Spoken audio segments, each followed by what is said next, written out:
Julian আলভারেজের penalty থেকে শুরু করে 30 সেকেন্ডে গোল। কি হচ্ছে চ্যাম্পিয়ন্স লিগ জানো, নাটকের মঞ্চ।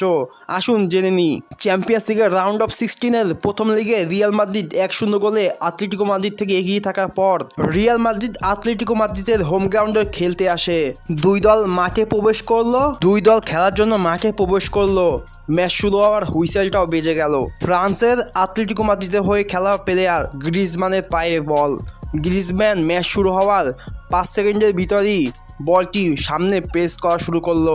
রিয়াল মাদ্রিদের খেলোয়াড়রা কল্পনা করতে পারেনি যে এত তাড়াতাড়ি তারা অ্যাটাকে আসবে। ম্যাচের মাত্র 15 সেকেন্ড গ্রিজম্যানের পায়ে বল।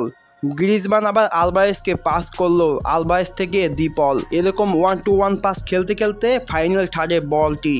ম্যাচটির হয়েছে মাত্র 25 second. Atletico Madrid 1-to-1 pass খেলতে খেলতে গোলকিপার সামনে বল।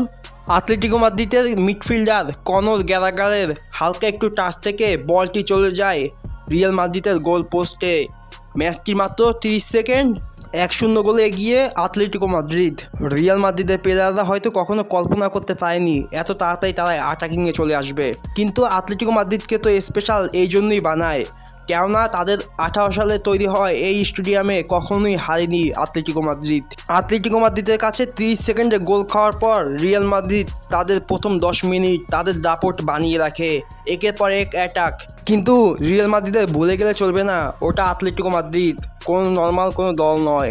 কেননা সবচেয়ে কম গোল খাওয়া টিম হলো আতলেটিকো মাদ্রিদ ফুটবল দুনিয়ায়। আতলেটিকো মাদ্রিদের অতি ডিফেন্সের কারণে রিয়াল মাদ্রিদের Vinicius Junior, Kylian Mbappe final শাটে বল নিয়ে যেতে বাধার সম্মুখীন হন আতলেটিকো মাদ্রিদের ডিফেন্ডারের সামনে। আতলেটিকো মাদ্রিদের গোলকিপার অবলাক হিরো হয়ে জ্বলে ওঠে, একের পর এক গোল ঠেকিয়ে রিয়াল মাদ্রিদকে গোল খরায় ভোগায়। ম্যাচে 80 মিনিট হয়ে গেল, আর কোনো গোলের দেখা নেই। রিয়াল মাদ্রিদের গোলকিপার থিবা কর্তুয়া এবং আতলেটিকো মাদ্রিদের গোলকিপার অবলাক একের পর এক নিশ্চিত গোল থেকে বাঁচিয়ে গোল খরায় ভোগায় দুই দলকেই। একের পর এক ফাউল, একের পর এক বাঁশি, ম্যাচটি যেন রেসলিং খেলা হয়ে গেল।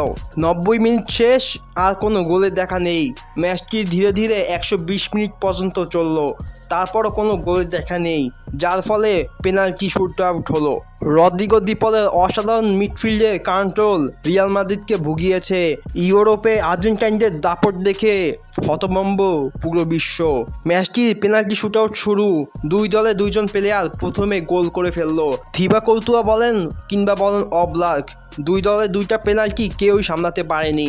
এখন জুলিয়ান আলভারেজের পেনাল্টি নেওয়ার সময়, যত কাহিনী এখানেই। জুলিয়ান আলভারেজের অসাধারণ শটের মাধ্যমে বলটি জালে প্রবেশ করালো, ধরতে পারলো না থিবা কর্তুয়া, কিন্তু এর সাথে তিনি পড়েও গেলেন হালকা স্লাইডের মাধ্যমে। রিয়াল মাদ্রিদের গোলকিপার থিবা কর্তুয়া দাবি করলো তিনি শট নেওয়ার আগে দুটোটা পাই বলে টাচ করেছেন, যার মানে গোলটি বাতিল করে দেওয়া হবে। রেফারির বাঁশি, ভিএআর চেক, কোনো কিছু স্পষ্ট নয়। রেফারি দাবি করলেন দুটোটা পাই বলে টাচ হয়েছে, যার ফলে গোলটি বাতিল করে দেওয়া হবে, কিন্তু দুইটা পাই বলে টাচ হয়েছে কিনা তা কোনো স্পষ্ট নয়। আতলেটিকো মাদ্রিদের দাবি যদি বলে টাচ হয়ে থাকে দুইটা পা, তাহলে যেন পেনাল্টিটা রিটেক করানো হয়, কেননা ওটা অ্যাক্সিডেন্ট বশত হয়েছে। কিন্তু রিয়াল মাদ্রিদের প্লেয়াররা মানতে নারাজ, রেফারিও মানতে নারাজ, যার ফলে পেনাল্টিটা হয়ে গেল বাতিল। এরপর তো সব ঘটনা আপনারা জানেনই। ছিটকে পড়ল আতলেটিকো মাদ্রিদ রাউন্ড অফ 16 থেকে। আপনাদের মতে গোলটি হয়েছে নাকি হয়নি? পেনাল্টিটা কি রিটেক করানো উচিত ছিল নাকি উচিত ছিল না? সব ধারণা কমেন্ট সেকশনে জানিয়ে দিবেন। ভিডিওটা যদি একটু ভালো লাগে তাহলে ভিডিওটা লাইক করে চ্যানেলটা সাবস্ক্রাইব করে দিবেন। আপনার একটা সাবস্ক্রাইব আমি নতুন ভিডিও বানানোর জন্য মোটিভেশন পাবো। আসসালামু আলাইকুম, নিজের খেয়াল রাখবেন।